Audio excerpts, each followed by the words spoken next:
Cases that experts warned us about is here. I'm Deborah Alferone in Washington with the grim numbers and the latest on potential restrictions and vaccine distribution.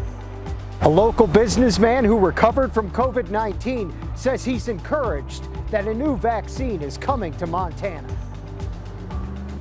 6:29 for you on Friday, December 4th. You're watching Montana This Morning. Holly Brantley here with Chet Lehman and Matt Elwell. It's Friday. Okay, so look, I've been promoting those high weekend temperatures. We're saying 40s are high. Yeah. Right. Yeah. But it's going to be nice. Lovely, and I'm hoping Mother Nature delivers. I think Mother Nature will. That high pressure is still in place, and I talked about this earlier. I had a graphic talking about how this high pressure is really making the air stagnation an issue. This is from Billings. This is how it all works. That colder air is out there. We've got that high pressure setting in. You can see that smog. You really pick it out there, right? So that's what we're dealing with here in western Montana as well in many cases. So we're watching that very carefully. Temperatures this morning, so we're here to educate. There you go. Sure.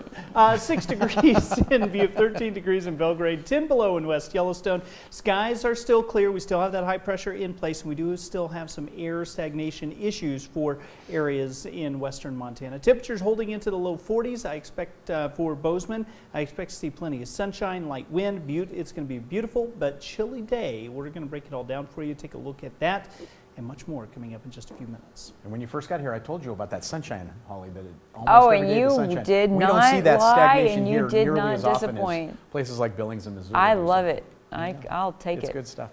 I can remember like one cloudy day in the last 2 weeks. That's all good. 6:30. That's glad that you have a short memory. That's really good. 6:30 now on this Friday. There have been more than 14 million confirmed coronavirus cases in the United States and more than 276,000 COVID-19 deaths. President-elect Joe Biden says that on Inauguration Day, he will ask all Americans to wear a mask for 100 days with the goal of slowing the virus's spread. Deborah Alferone reports from Washington. The post-Thanksgiving surge predicted by public health experts has arrived, with the coronavirus now spreading out of control in much of the U.S. More than 217,000 positive coronavirus tests were reported Thursday, shattering the previous single-day total set just a day earlier. We don't want to scare people, but if you look at the numbers, we know that will almost certainly is going to result in a surge superimposed upon a surge. Hospitals across the country say they're running out of beds. It is part of the tsunami that we've been expecting and preparing for, knowing that the dark winter, as you've heard that phrase, is coming. California Governor Gavin Newsom introduced regional stay-at-home orders. He believes statewide restrictions will be needed within days. We are pursuant to the blueprint we put out some 14 or so weeks ago, pulling that emergency brake. Newsom said stay-at-home orders will be posted in areas where intensive care units are nearly full. We need to be serious about this virus.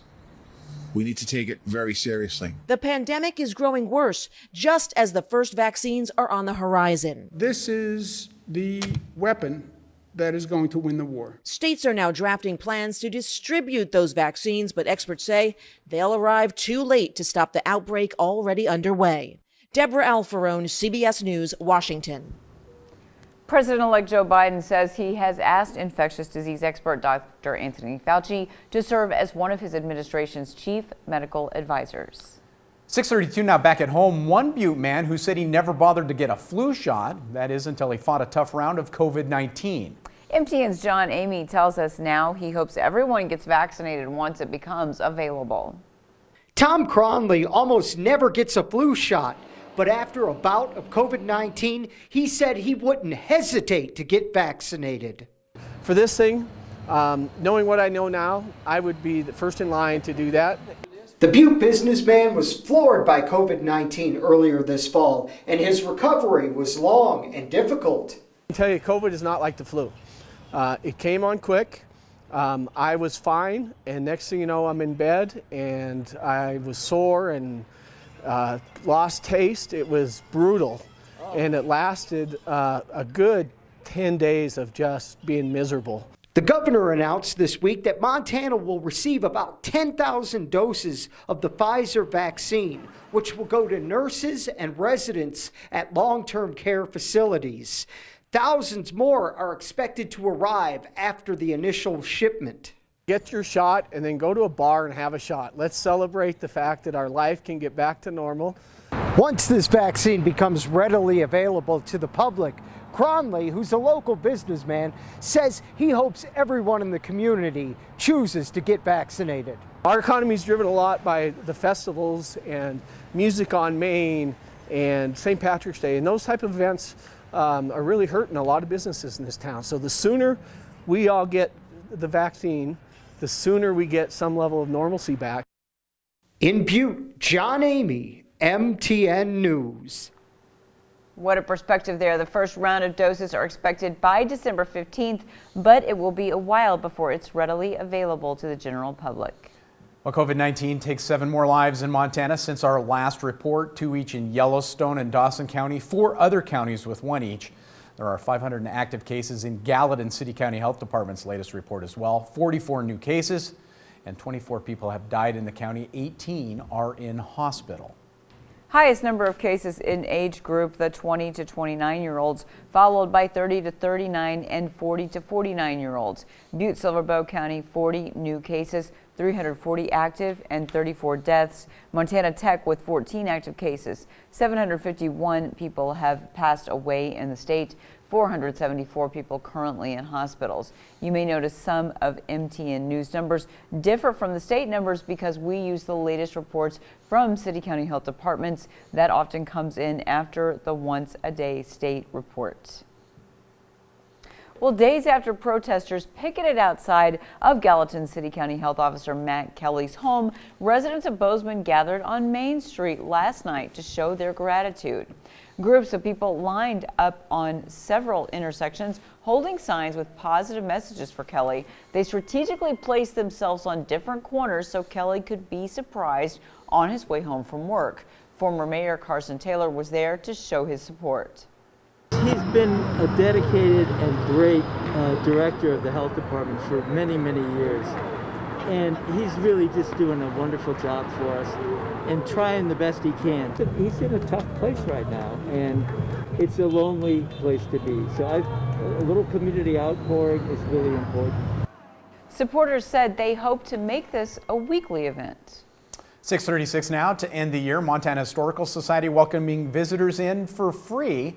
From December 2nd to January 2nd, the Montana Historical Society opening its doors to anyone who wants to learn more about Montana's rich history or simply spend an afternoon with their family.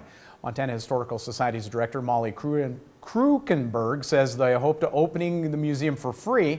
People will want to get in touch with their history while they can't connect with their extended family. We really want to invite people to come in to the museum, check out our exhibits, spend some time with their family where they can, their close family, and explore their history, their heritage, and their stories, maybe reconnect with their past at a time when they maybe can't reconnect with their family members. It's really cool too, by the way. The Historical Society open Monday through Saturday from 9 until 5. Cool exhibit on beer in there too, by the way. I need to go check the whole thing out. Throw that in there. All right. Well, it is the season for giving. A family in Bozeman is getting into the holiday spirit by making sure families who want a Christmas tree in their homes get one. Yeah, and that's regardless of their ability to pay for it. MTN's Ashley Washburn has the story. As we navigate through these tough economic times, buying a Christmas tree this year might be a stretch for some people. That's why one local family is hoping to spread some holiday cheer throughout the community by hosting a pay-what-you-can Christmas tree lot. You know, to be able to give in any way is fabulous, but to give in such a unique way is incredible. With the help of GVLT, the Fisher family donated over 200 trees from their conservation easement in Kelly Canyon to bring some joy into people's homes this holiday. This is the perfect combination of community and festivity and charity. Trees were sold for whatever amount families could afford to pay, and in the spirit of giving, any money that was made is going right back into the hands of the community to support several different nonprofits. We're split the proceeds, but if there are families that can't afford a tree elsewhere and can't afford a tree here, we will give them a tree, and if that means we don't get any proceeds, that's still a great outcome for all of us. Having the opportunity to bring home a Christmas tree shine joy on what's been a difficult year for most people, like Jocelyn, who is currently waiting for a heart transplant. With just getting the LVAD placement, it's been really hard this year. So now I get to go bring a tree home to my kids and decorate it, and it'll be, a start to a good Christmas. Trees will be available right here at the Feed Cafe through Saturday, December 5th between the hours of 4 and 8 p.m. There's only about 200 trees available, so it is first come, first serve. In Bozeman, I'm Ashley Washburn, MTN News. I absolutely love that That idea. is so I think it's fantastic. You were talking about it, though. You and your family went out last weekend to get Christmas trees, and if you want to go do that, there's no cost for that either. That's right. You can go to the Gallatin National Forest, the Forest Service office, be able to pick that up there at the ranger station there, the district ranger station. It's free. You can pick 1, 2, or 3 trees. You just have to fill out the forms.